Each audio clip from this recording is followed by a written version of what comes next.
Federalist number 26. The idea of restraining the legislative authority in regard to the common defense considered. December 22, 1787. By Alexander Hamilton. From the Federalist Papers. It was a thing hardly to be expected that in a popular revolution, where the minds of men were heated and their passions inflamed, provisions should have been made in favor of that authority, which was to protect the community against the dangers to which it would be exposed. The objections which have been made to the power of raising armies in time of peace have been considered in the preceding papers. It remains to examine the propriety of the provision which limits appropriations for the support of an army to a period of 2 years. This limitation has been represented as a safeguard against the danger of standing armies.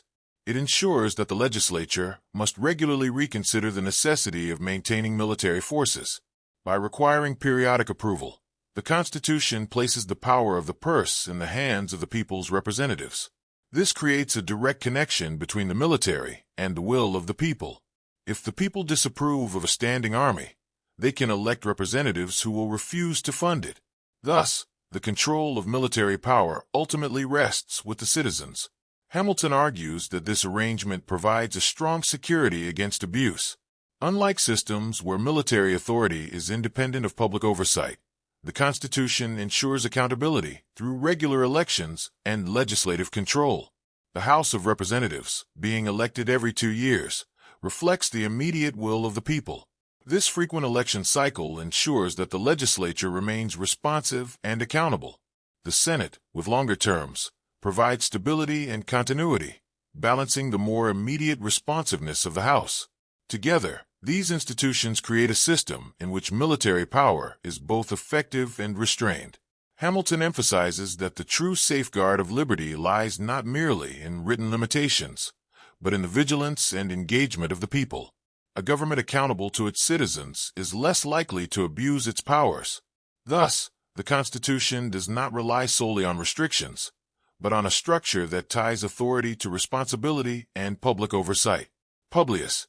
Brief commentary. Biblical constitutional perspective. Key principle. Liberty is preserved when power is both limited by law and held accountable to the people through regular oversight. 1. Accountability through representation. Alexander Hamilton highlights a key safeguard. Military funding must be approved every 2 years. This ensures that power remains under the control of the people's representatives. Biblically, accountability is essential. Moreover, it is required in stewards that a man be found faithful. 1 Corinthians 4 verse 2. Leaders must answer to those they serve. 2. The power of the purse. Control of funding is one of the strongest checks on government power. If the people oppose military expansion, they can elect leaders who refuse to fund it.